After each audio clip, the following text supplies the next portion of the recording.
Hey y'all, it's Jessica from Sloppy Swatches. Today I have a look at the Party Girls collection available now for pre-order from Zoya. This is for their Winter Holiday 2017 collection. It was sent to me for review. If you're interested in picking up the entire collection, now is a really great time. If you purchase either all of Sampler A or all of Sampler B, which are 6 polishes each, you will get the full second set completely free. I think that's going on through the 17th, so I'll go ahead and get right into the swatches. So first up is Kelsey, and this polish is described as a muted cerise pink cream. So this is a little bit odd in a winter collection, but definitely a gorgeous polish. It's a super bright bubblegum pink type polish, and it is definitely a gorgeous typical Zoya cream formula. So here's a look at that first coat. This polish goes on so smooth and so easy. This is exactly what I look for in a cream for Zoya. With one careful application, I really think that you can get this one completely opaque, especially if you like to go in for thicker coats. I am going to go ahead and show you what a second coat looks like just to fill in the area next to my cuticle and make sure I have nice smooth application. So 2 coats for sure does bring this polish completely opaque, and the formula was a dream. It also does dry down nice and glossy, but I do recommend going in with your favorite glossy top coat. So here's a look at that completed mani. At 2 coats before, glossy top coat underneath artificial lighting, and then this is my final swatch photo at an angle under that same lighting. So next up is Fallon, and this is described as a refined pearl mid-tone violet magenta. So very beautiful and glowy polish. That shimmer or pearl really translates well to the nail too. So here's a quick look at that brush shot, and then I'll show you how Fallon swatched on my natural nail. So here's a look at that first easy coat. This polish is so vibrant on the nail. That pearl or shimmer really comes through nicely, but it doesn't get too brush strokey, which can sometimes be an issue here with pearls. It is a little bit sheer for my taste at this first coat, so I'm going to go ahead and complete it, let it dry, and then show you how it builds up for me with a quick second coat. So here's a look at that. This second coat does easily bring this polish completely opaque. I did go in a little bit thicker, but you don't necessarily need to. It has almost a bit of a juicy jelly feel, which really helps build up some depth there with that shimmer. I think that this one would be a beautiful matte. So here's a look at that completed mani at 2 coats before a glossy top coat underneath artificial lighting. And this is my final swatch photo at an angle under that same lighting. So next up is Ming, and she's described as a sexy mid-tone scarlet red cream. So this is a very bright and juicy red, very holiday appropriate, and it does have that beautiful Zoya cream formula. So I'll go ahead and show you a quick look at that brush shot, and then I'll show you how Ming swatched on my natural nail. So here's a look at that first coat. This polish is a dream to apply. I had no issues or staining, even though it is super bright and vibrant. It does have a little bit of that juicy feel as well, so one coat is just shy of being completely opaque for me. I'm going to go ahead and let that dry and then show you how it built up for me with a second coat. So here's a look at my quick second coat. I did go in a little bit thicker here. You don't necessarily need to, but it did for sure bring this polish completely opaque. It also does dry down beautifully glossy, and I just couldn't be more in love. You guys know I love these red polishes, and this is a beautiful one. So here's a look at that completed mani at 2 coats before a glossy top coat underneath artificial lighting, and this is my final swatch photo at an angle under that same lighting.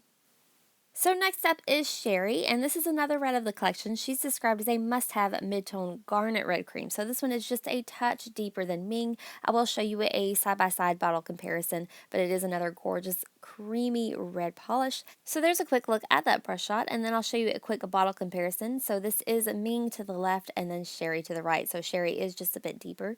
So then I'll show you how Sherri swatched on my natural nail. Here's a look at that first easy coat. This one again feels maybe a little bit juicy, but it did cover really well and nicely in one coat. It was just a touch sheer, but I had no issues with pooling or being too thick or too thin. So here's a look at that second coat. It does definitely bring this polish a little bit deeper, and it also brings it to full coverage. However, if you wanted to take the time to go in for a third coat, I feel like it may deepen up that finish a little bit even more, but I was really happy with the finish here at 2. So here's a look at that completed mani at 2 coats before a glossy top coat underneath artificial lighting, and this is my final swatch photo at an angle under that same artificial lighting. So next up is Tawny, and this is definitely one of my top picks of the collection. I have a few for sure. This one is described as a deep coppery rose sparkly metallic. It does have that super fine flaky finish. I'll go ahead and show you a quick look at that brush shot, and then I'll show you how Tawny swatched on my natural nail.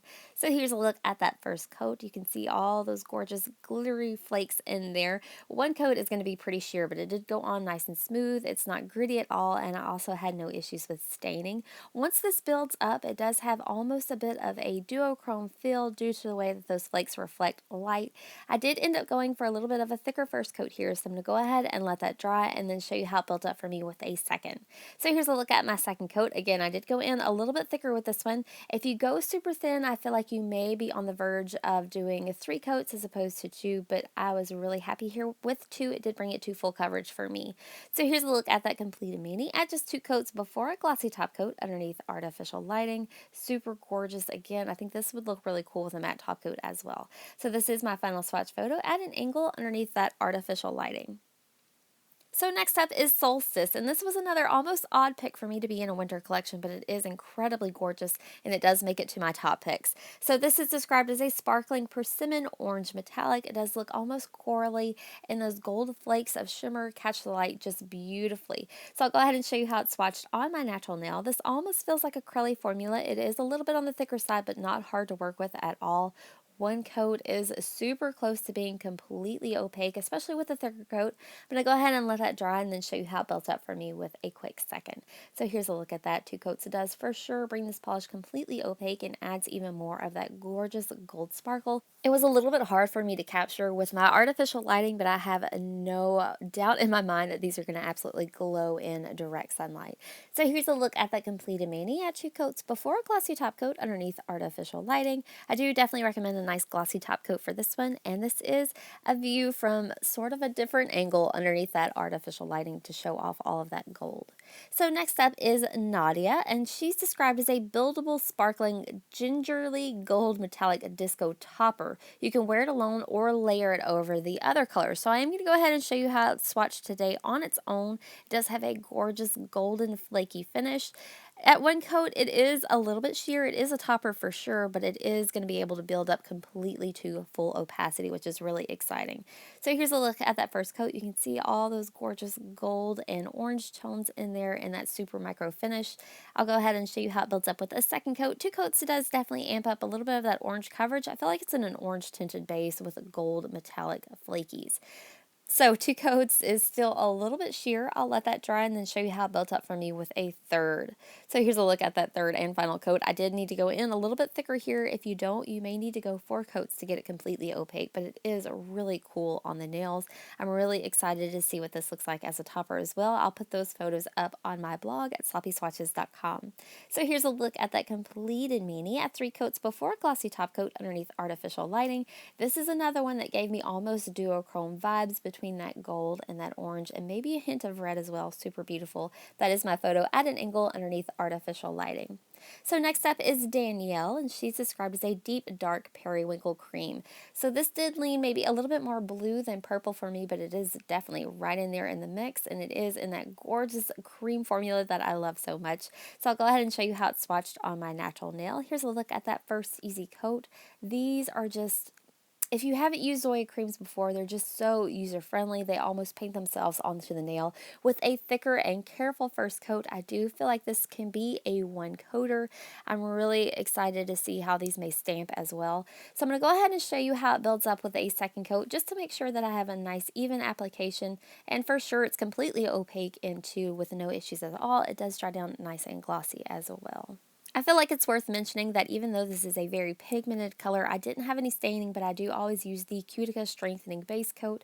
So here's a look at that completed mani at 2 coats before a glossy top coat underneath artificial lighting, and this is my final swatch photo at an angle under that same lighting. So next up is Landon, and this is described as a mysterious deep aubergine cream. So this is a very gorgeous purple, almost royal. It is in that same beautiful Zoya cream formula. So here's a quick look at that brush shot, and then I'll show you how Landon swatched on my natural nail. So same gig here. It does go on nice and easy, super smooth with a thicker and careful first coat. I feel like you may be able to get this one to be a 1-coater. I am going to go ahead and complete this coat, let it dry and mellow out because I do have a little bit of a ridge there, and then show you how it built up with a second coat. So you can see that ridge just self-leveled all on its own with no issues. 2 coats, it does for sure bring this polish completely opaque, and it does dry down to that beautiful glossy finish. So here's a look at that completed mani at 2 coats before a glossy top coat underneath artificial lighting. And this is my final swatch photo at an angle under that same lighting. So next up is Delaney, and this is another really special polish. It's described as a royal multichromatic metallic flip. So what you're seeing here is mostly that purple shimmer, but it does have some very gorgeous light blues that you can see right around the edges. It does translate super beautifully to the nail as well. So here's a quick look at that brush shot, and then I'll show you how Delaney swatched on my natural nail. So this first coat does go on maybe a little bit sheer and a little bit streaky, but it does build up really well on itself, so you really just need to lay down a base here. I did notice some brush stroking with this polish, so you may just want to be a little bit mindful of that. I'm going to go ahead and let it dry and then show you how it builds up for me with a second coat. So 2 coats does bring this polish to full coverage for me with no issues. If you go a little thinner, you may notice that you need 3, but I was really happy here at 2. I just had to be a little bit mindful of those brush strokes. If you wanted to, you could always just sponge on the last layer for a nice clean look. So here is my final swatch photo at an angle underneath artificial lighting. You can see mostly purple tones in there, but there is blue at extreme angles. So next up is Isidora, and this is described as a rich refined pearl in magenta plum, and this is another one of my top picks, just very vampy and deep, very winter in my opinion, but it still glows on the nail. So here's a quick look at that brush shot, and then I'll show you how Isidora swatched on my natural nail. This is a very vibrant magenta. It does have all those beautiful red and purple tones in there with some shimmer. So this first coat goes on nice and evenly. It is just a little bit sheer, so I'm going to go ahead and complete this coat and then show you how it builds up for me with a second. So here's a quick look at my second coat. I did end up going in for just a nice, normal second coat here, and it did bring this polish to complete coverage. So even if you prefer working in thinner coats, this one is going to get you there in just 2. I am absolutely in love with that finish. I think they did a really great job of the base to shimmer ratio here. It's very deep and vampy while still being gorgeously winter appropriate. So here is a look at that completed mani at 2 coats before glossy top coat underneath artificial lining. I would love to see this one matte as well. I may throw up some photos on my blog if you're interested in seeing that, because I feel like I need to see that. So this is my final swatch photo at kind of a different angle underneath that artificial lighting. It really brings out those shimmer tones. So lastly today I have a Blake, and this is another really interesting polish. This is described as a deep refined pearl in sapphire blue. So you do have some gold glinting there in a deep, deep navy base. So here's a quick look at that brush shot, and then I'll show you how Blake swatched on my natural nail. So here's a look at that first coat. This one is in a bit of a jelly base too, very inky, very deep, but you do get a good amount of that gold sparkle. I'm going to go ahead and complete this coat. This was another one that I worried about staining because it is such a deep blue. I didn't notice any to report, but I did use my base coat for sure. So one coat is maybe just a little bit sheer. I do like that look though, because you can see the light kind of shining towards the tip, and it definitely brings it more navy. Here's a quick look at that second coat. It does for sure bring this polish completely opaque, and you do get a little bit more of that gold shimmer, but it brings it almost black, especially in certain lightings.